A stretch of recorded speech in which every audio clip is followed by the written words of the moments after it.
வணக்கம் உறவுகளே. இன்றைக்கி வந்து நம்ம வந்து இயற்கை விவசாயத்துக்கு முக்கியமான ஒன்று தான் பார்க்க போகிறோம். நான் இயற்கை விவசாயம் பண்ணுறேன், நான் வந்து என்னோடய காய்கறிகள் எல்லாமே வந்து சுத்தமானது அப்படின்னு சொல்லிட்டு நம்ம போய் ஒரு கடை வச்சோன்னு வச்சுக்கோங்களேன்.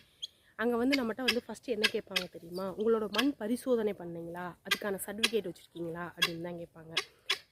சாயில் டெஸ்ட்டோட சர்டிஃபிகேட் வந்து ரொம்ப முக்கியங்க. நம்ம வந்து இயற்கை முறையில் வந்து அங்கன்வாடி வச்சு நம்ம வந்து காய்கறிகள் சேல்ஸ் பண்ணணும் அப்படின்னா, காய்கறிகள் பழங்கள் எதுவாக இருந்தாலும் சரிங்க, கீரைகள், நான் ப்ராப்பராக வந்து இயற்கை முறையில் தான் விவசாயம் பண்ணுறேன் அப்படின்றதுக்கு நீங்கள் சர்டிஃபிகேட் எங்கே போய் வாங்கணும் அப்படின்னா டிஎன்ஓசிடியோட டெஃபினிஷன் என்ன அப்படின்னா, தமிழ்நாடு ஆர்கானிக் சர்டிஃபிகேட் டிபார்ட்மெண்ட் அப்படின்னு இருக்குங்க. அங்கே தான் நம்மளோட மண்ணை வந்து பரிசோதித்து நமக்கான சர்டிஃபிகேட் கொடுப்பாங்க. வந்து 2 டைப் ஆஃப் சர்டிஃபிகேட் கொடுப்பாங்க. அதாவது வந்து ஒன்று வந்து பிஜிஎஸ் வந்து நமக்கு தேவையானதான் வாங்கிக்கலாம். 2 டைப் சர்டிஃபிகேட் இருக்குது.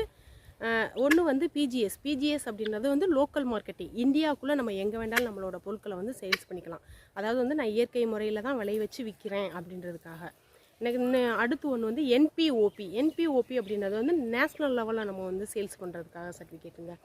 அதாவது வந்து நான் வந்து வெளிநாட்டில் வந்து என்னோடய பொருட்களை வந்து என்னோடய காய்கறிகள் பழங்களை வந்து நான் வெளிநாட்டுக்கு ஏற்றுமதி பண்ணி நான் வந்து சேல்ஸ் பண்ண போகிறேன் அப்படின்றவங்க அந்த சர்டிஃபிகேட் வச்சுருக்கணும்.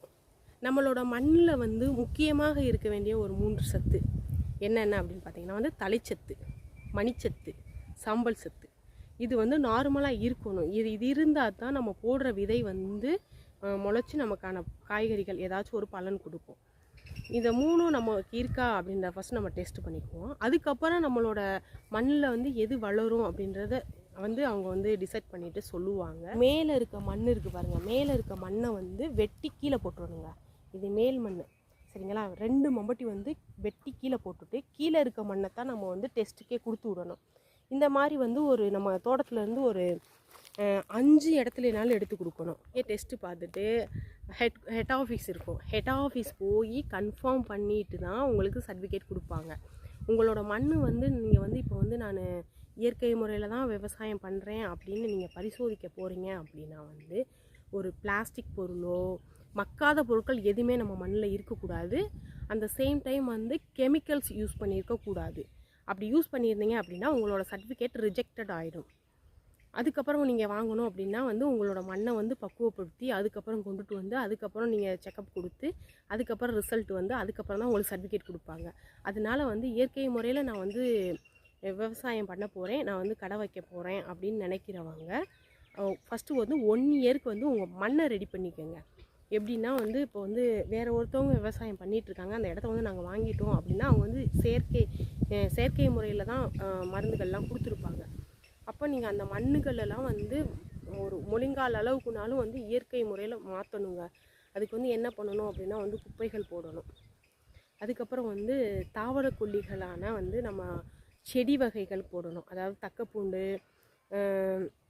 நெட்டி இதெல்லாம் விதைச்சி அதாவது வந்து உழுது விட்டுட்டே இருக்கணும். அப்போ மண் வந்து மேலே வந்துகிட்டே இருக்கும். அப்போ கீழே இருக்க மண் மேலே வந்துக்கிட்டே இருக்கும். அப்போ மேலே இருக்க மண் கீழே போய்கிட்டே இருக்கும். இப்படி நம்ம வந்து உழவு ஓட்டி மண்ணோட தன்மையை மாற்றணும். அதுக்கு பதிலாக அதுக்கு வந்து நிறைய மட்கும் குப்பைகள் போடணும். சின்னதாக ஒரு டவுட் இருந்தாலும் நம்மளோட சர்டிஃபிகேட் கேன்சல் ஆகிடும். அதாவது வந்து ஒரு பக்கத்து தோட்டத்துக்காரவங்க மருந்து அடிச்சுட்டு அந்த டப்பாவை நம்ம இதில் போட்டு ஒரு சொட்டு மருந்து விழுந்திருந்தாலும் அந்த டெஸ்ட்டில் நம்ம காட்டி கொடுத்துரும். அதே மாதிரி மட்காத பொருட்கள் எது இருந்தாலும் நமக்கு காட்டி கொடுத்துரும். ஒரு பேட்ரி கடந்தாலுமே வந்து நம்மளோட மண்ணில் வந்து பாய்சன் ஆகி தான் இருக்கும். அதனால் வந்து ஆர்கானிக் ஃபார்மிங் நான் ரெடி பண்ண போகிறேன் அப்படின்றவங்க ரொம்ப கவனமாக வந்து மூவ் பண்ணுங்க. அப்புறம் 1 இயர் வந்து கண்டினியூஸாக வந்து மண்ணை ரெடி பண்ணிவிட்டு அதுக்கப்புறம் சாயில் டெஸ்ட்டு கொடுங்க. எடுத்தோம் கவுத்தோம் அப்படின்னு கொடுத்தீங்க அப்படின்னா வந்து நமக்கு தான் கொஞ்சம் மனசு கஷ்டமாயிடும். அதனால் வந்து ப்ராப்பர் ஆகிட்டு அதுக்கப்புறம் சாயில் டெஸ்ட்டு கொடுத்து அதுக்கப்புறம் சர்டிஃபிகேட் வாங்கிட்டு நல்ல பிஸ்னஸ் பண்ணுங்கள். All the best. நான் வந்து சாயில் டெஸ்ட் பண்ணிட்டேன், எனக்கான ரிசல்ட் வந்து கரெக்டாக வந்துருச்சு அப்படின்னு சொல்லிட்டு நம்ம வந்து சேல்ஸு வெஜிடபிள்ஸு பழங்கள் இதெல்லாம் சேல்ஸ் பண்ணிட்டு இருக்கும்போதே செயற்கை உரம் அதுக்கப்புறம் கொடுக்க ஆரம்பிச்சிடாதீங்க. ஏன் அப்படின்னா வந்து மண் பரிசோதனை அப்படின்றது வந்து ஒரே தடவை முடியாதுங்க. நீங்கள் அதாவது வந்து உங்களோட கடை நீங்கள் வச்சு நடத்திட்டு இருக்கும்போதே வந்து நிறைய ஆஃபீஸர்ஸ் வந்து உங்களுக்கு வெரிஃபிகேஷன் வருவாங்க.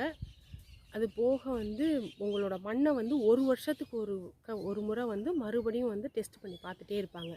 நீங்கள் கரெக்டான ப்ராப்பராக வந்து இயற்கை முறையில் தான் விவசாயம் பண்ணுறீங்களா, செயற்கை மருந்து எதுவும் யூஸ் பண்ணியிருக்கீங்களா அப்படின்னு அவங்க செக் பண்ணிக்கிட்டே இருப்பாங்க. ஒரு தடவைனாலும் உங்களுக்கு வந்து செயற்கை மருந்து யூஸ் பண்ணியிருந்தீங்க அப்படின்னா வந்து உங்களோட சர்டிஃபிகேட் கேன்சல் ஆகிடும். அதனால் வந்து இயற்கை முறையில் விவசாயம் பண்ணுறேன், நான் கஷ்டப்பட்டு சர்டிஃபிகேட் வாங்கிட்டேன் அப்படின்னா வந்து இயற்கை மெத்தட்லேயே கொண்டுட்டு போங்க. தயவு செய்து எனக்கு அதிக மகசூல் வரணும் அப்படின்னு சொல்லிட்டு செயற்கை முறையில் எதுவும் ஃபாலோ பண்ணிடாதீங்க. உங்களோட சர்டிஃபிகேட் கேன்சல் ஆகிடும். அதுக்காக தான் சொல்கிறேன். அதுக்கப்புறம் நீங்கள் வந்து மறுபடியும் சாயில் டெஸ்ட் பண்ணி அதுக்கப்புறம் உங்களுக்கு ரிசல்ட் வர 1 இயர் ஆயிருங்க. அதனால் கவனமாக செயல்படுங்க. நம்மளோட காய்களும் கொண்டு போய் செக் பண்ணுவாங்க. நம்ம வந்து தரமான காய்கறிகள் தான் சேல்ஸ் பண்ணி கொடுக்குறோம், அதாவது வந்து விளைவிச்சு கொடுக்குறோமா அப்படின்னு இது பண்ணுவாங்க.